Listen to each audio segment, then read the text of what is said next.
Morning and good evening everyone. Hello, ito na yung chocolate na ginawa natin malaki. This is a bigger. Ilagay natin dito sa plato, guys. Yan, tatanggalin na natin sa karnuhan at nabasa na, guys. Ayan.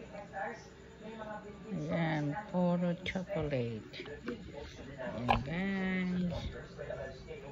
Ayan. Look like cake. Ayan. Di ba ganda? Sarap. Yummy. Ayan, guys.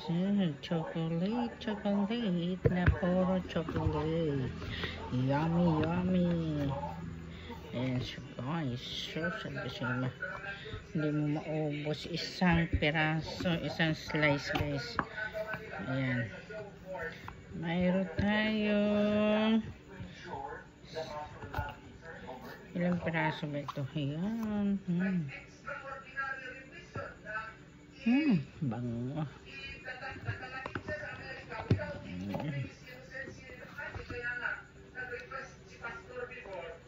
Dami. Taka. Hugas mo.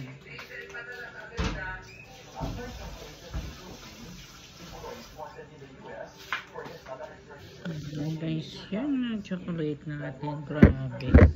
Dami. Tasting natin. 1, 2, 3, 4, 5, 6, 7, 8 pieces. Parang pakain na naman ako nito ng marami. Chocolate. Ayan. Naku, guys, napakain tayo nito. Yan. Mayroon siyang flavor na cherry.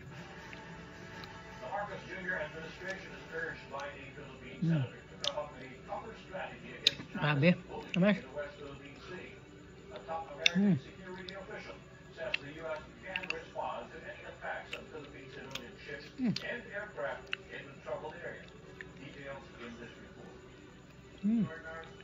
Senator Francis believes it's time for the Philippines to fight back against Chinese aggression in the West Philippines.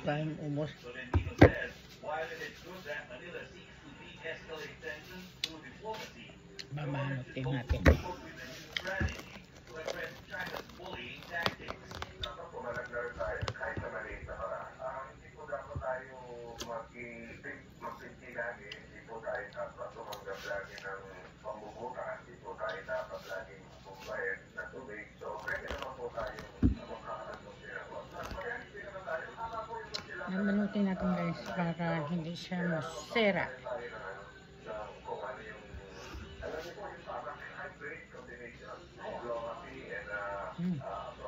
U.S. National Security Advisor Jake Sullivan meanwhile clarified that the mutual defense treaty between Manila and Washington Para hindi masira siya, hindi magkadikit.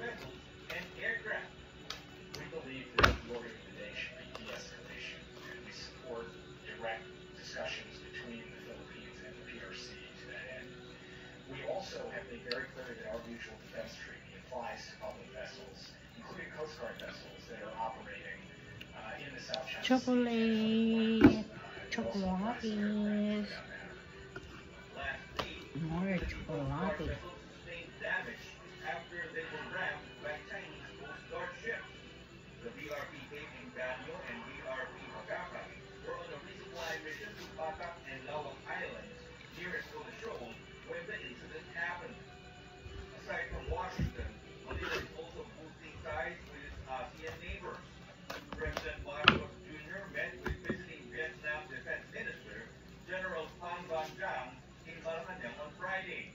During that meeting, Marcos expressed the Philippines' commitment to further strengthen and expand its relationship with Vietnam. Philippine Defense Chief Gilbert Teodoro also met with his Vietnamese counterpart. They signed the letter of intent on the enhancement of cooperation in the field of humanitarian assistance and disaster relief at sea.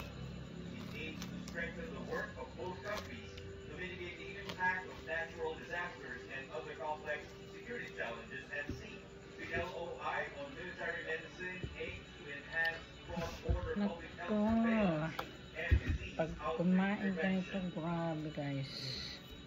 Nakakawag ka. Sa sobrang sarap.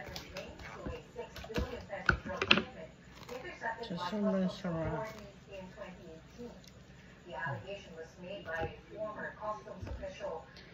Sobrang sarap. Nakawaw ka talaga. Nakawaw ka sa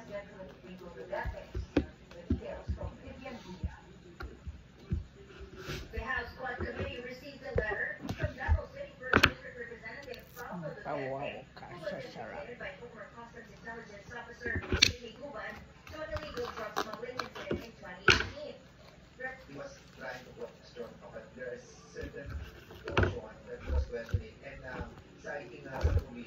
Meron lang siya mga request sa Quadco na ito namin kung pwede namin kapag-ibigay. The House Quadcom plans to deliberate and decide on the contents of the ticket's letter when it resumes its hearing on Tuesday. House Quadcom co-chairperson, Representative Robert H. Barber asserts there is no game plan following allegations from Senator Ronald De La Rosa that the statements issued by resource persons in its hearings against certain Duterte administration officials were scripted, and that House Speaker Martin Romualdez is behind these efforts. Wala, since last year, nag-i-investigate na kami dito sa mga issues na ito, napasagutin as well. So, we will do our best to be able to carry out Lagyan natin lang dito sa baon. Grabe guys, yung laki ng chocolate. Chocolate to guys ha. Kala nyo pie. Ang dami.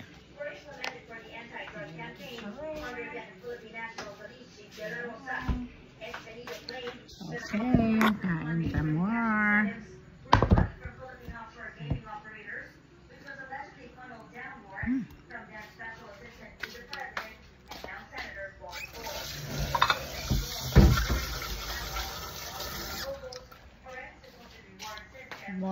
More. Okay, thank you, bye.